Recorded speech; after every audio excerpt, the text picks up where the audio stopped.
Coco Martin inamin na target ng ligawan si Julia Montes noong 13 pa lang ito. Pero bago ang lahat, kung ikaw ay bago sa aking channel, huwag kalimutan na mag-subscribe at i-click ang notification bell for more trending news. Isiniwalat ng kapamilya Primetime Action King na si Coco Martin na una niyang nililigawan ang matagal na niyang karelasyon, ang aktres na si Julia Montes, noong 13 taong gulang pa lamang ito. Kinumpirma ni Coco at Julia sa publiko ang kanilang relasyon noong 2023. Sa isang panayam, isiniwalat ng aktor na 12 taon na silang magkasama. Nangahulugan ito na naging malapit sila at nagsimula ang kanilang relasyon noong ginagawa nila ang seryeng Walang Hanggan, at noong panahong iyon, 16 taong gulang si Julia, habang nasa naman si Coco, kahit na ilang taon pa lang nilang kinumpirma ang kanilang relasyon.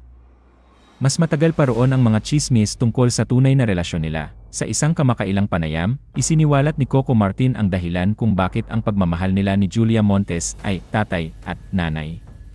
Sinabi niyang gusto niyang maging tradisyonal, at ito ay isang i-advance lamang. Alam ng maraming tagahanga ng showbiz na may lumabas na chismis na may anak na sina Coco at Julia. Sa isang panayam na ibinahagi ng netizen, isiniwalat ni Coco na sinubukan niyang ligawan si Julia noong mga unang taon nito sa pagbibinata. Noong panahong iyon, tinanggihan siya ni Julia.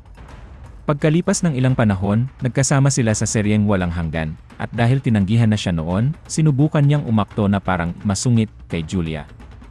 Tapos, sabi ni Julia, noon, pagdating sa kanyang papel, gusto niyang patunayan na kaya niya, at kaya niyang ipadama sa mga manonood ang presensya ng kanyang karakter. Sa loob ng maraming taon, pinag-iisipan ng mga tagahanga ang tunay na katangian ng relasyon ni Coco Martin at Julia Montes. At kung tatanungin mo si Coco, ang antas ng misteryong iyon ay maaaring nakatulong sa kanilang relasyon na umunlad. Kamakailan ay inilahad ng aktor-direktor ang isa sa kanyang pinakatapat na diskusyon tungkol sa kanyang matagal ng karelasyon sa panahon ng pag-renew ng kanyang kontrata sa endorsement sa BE brand. Ibinahagi ni Coco ang sikreto sa likod ng kanilang pangmatagalang pagsasama.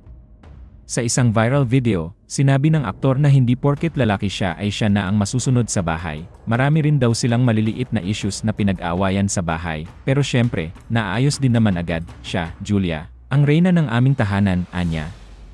Kasi, isa pang sikreto bilang lalaki.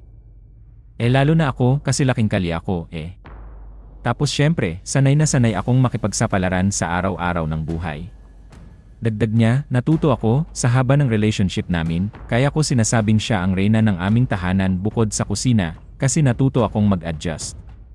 Natuto ako talaga na kailangan, kahit ako bilang lalaki, ako yung may opinyon, ako ang ano ng bahay namin, hindi, later on, natututo ka na para ang bahay nyo, maging masaya at maging tahimik, kailangan bilang lalaki, matuto kang manahimik.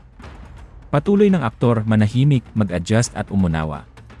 Kaya raw sa bahay nila, ang lagi niyang sinasabi sa mga kasama ay itanong nyo kay Julia. Paliwanag pa ni Coco. Kasi baka mamaya, may opinyon ako, hindi niya gusto, tapos pag nagtampo sakin, away. Ang gagawin ko, tahimik na lang ako. Marami rin daw silang maliliit na issues na pinag-aawayan sa bahay, pero syempre, naayos din naman agad.